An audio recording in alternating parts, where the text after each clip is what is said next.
I know what he is. Come over here. I'm going to, no. I'm going to move over here, back down to... You can't say that. Say what? Whatever it was you were thinking. No, I'll say he is a good cook. Right. That's what he is. Welcome, Kim. Hello. So we've been sort of walking around you for the last half an hour. Circling in an uneasy fashion like a lot of Native Americans. We were about to take a little sneaky, what we in the television trade call a cutaway of your beautiful ring. I know. Can we see it now instead? Oh, absolutely. Well, it's, you know, it's a band of gold. A band of gold. The full Frida Payne. The band of gold. And dreadful nail varnish and awfully dirty nails, but a band of gold. Hey, but you're a working thespian. Oh, yes, absolutely. Aren't you? So, hey, you're allowed to have maybe... And you're a bit chesty today, aren't you, with the old bronchitis? I've had a horrendous virus and bronchitis. Nearly couldn't walk in here. I was coughing my guts out. It's a strong curry. Is this what marriage has done for you, then? Oh, I think, you know, doing 8 shows a week in the West End, that's quite hard, you know, doing Tommy, and there's been a lot going on in my life recently, as you may have noticed, and I've probably just got a bit run down, you know. It's not what marriage is meant to be all about, though, is it? No, you've also been recording your new single, haven't you? We're going to take a look at that in a moment. Can I ask first, Eddie Nosy, how's the marriage going? All happy and glowing still? Fantastic. It's the best thing I ever did. I have to say, when the last time I saw Kim, was interviewing her, just before Tommy opened, it was you were in the studio with Pete Townsend. Yeah. And... her husband-to-be, and I could see it all. They were singing away, and nobody knew anything about it at that stage. And it was, yeah, yes, oh no, Mrs. Nosy woman. She knows all, tells I did. I fancied him rotten right from the start. Oh, Mrs. But listen, I saw the press photos as you're heading for the church. Weren't your husband's mates all baring their bottoms to you as you drove past? What was all that about? Is that some kind of fertility ritual or something? No, that was on the stag do. Me and the hens were down in the next village, and we took a horse and cart from the village we were in to the village my husband was in with all his stags.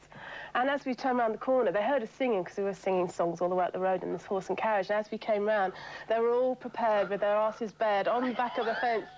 And how very giving and kind of them. The strange thing, poetic.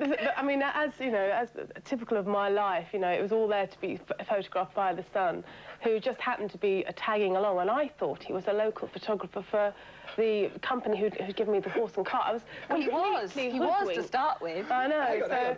Did you think that the guy who runs the horse and cart company was going to use that in his brochure or something? There's our horse and carts. There are all kinds of perks. I had no idea that I was going to turn the corner and see my husband and his mates bare bums.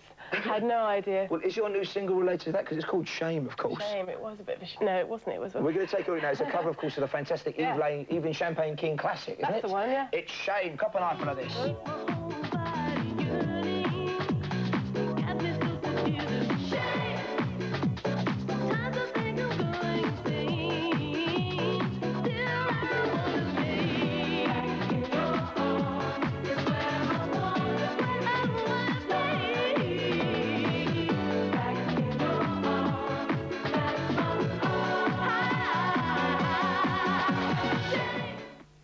Whoa!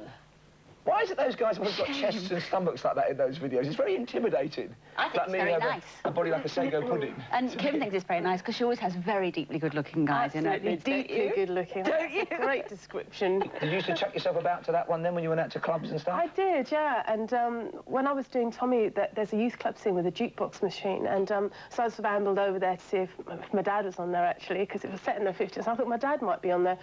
And it's all this 70s disco stuff, and that song, Evelyn Champagne King's Shame, was on there, so I thought, oh, I'll have a go at doing that. Did you pull that face when you thought, oh, I'll have a go? Yeah, it was. That's the face people pull when they're told the correct answer on Mastermind when they've got it wrong, and they go... Like I knew it all the time. I knew it all the time.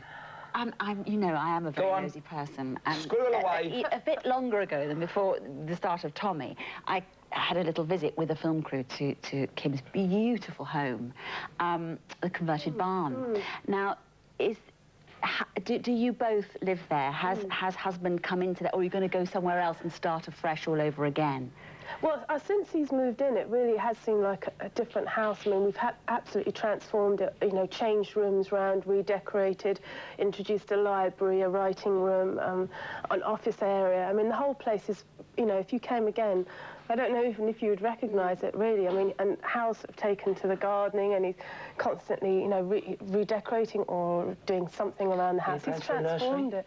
Yeah, and the nursery, yeah, absolutely. It's all getting done now, you see. So it's absolutely part of it, because the thing that when you meet Kim and her family, you're so close, aren't you? Mum, dad, brothers, sisters. I mean, you are such a close family. And I would imagine for anyone coming into that, it could be slightly, not intimidating, but they would certainly have to become part of the family. Well, I think the great thing with Hal is his family are exactly the same. And they're all an incredibly close family, on the phone to each other most days. In fact, Hal's writing a book with his father right now, and, but they're all incredibly close. So I think in that sense, you know, it hasn't been like a huge culture shock for Hal. It's pretty much more of the same. How's the... Sorry, Danny. No, go on. How's the show going? It's fine. It's going really well. We do 2 shows on Friday nights now, and so it's 8 shows in the week. It's hard work. It's good fun. I'm really still enjoying it. You know, I really do love it. And but I'll be glad to have next year back and get on with my married life. Are there other stage musicals you'd like to do now? Would you like to go the kind of Evita-y way? Or? No, I have no ambitions in musicals at all. I mean, I really enjoyed this experience, and I think it's been amazing for me in many ways, all kinds of different ways. Because you met your fella, basically, as well, didn't you? That's a fairly big bonus. And did they have to reprint the programmes? Because you've not taken his surname, have you, for professional reasons? Well, well, I have, yes, I have taken his name. It's not in the programmes like that, though, is it? No, I mean, my real name is Smith anyway. If my real name had been Wilde, then, of course, well, everything would be different. I'd do a Pamela Lee Anderson type job. I could do that, couldn't I? It'd be a wild fowl, wouldn't it? Yeah, wild fowler. I was teasing you a bit about having... Sounds like good, doesn't it? Wild fowl. I was teasing you a bit about having babies. Is that something that's on the horizon?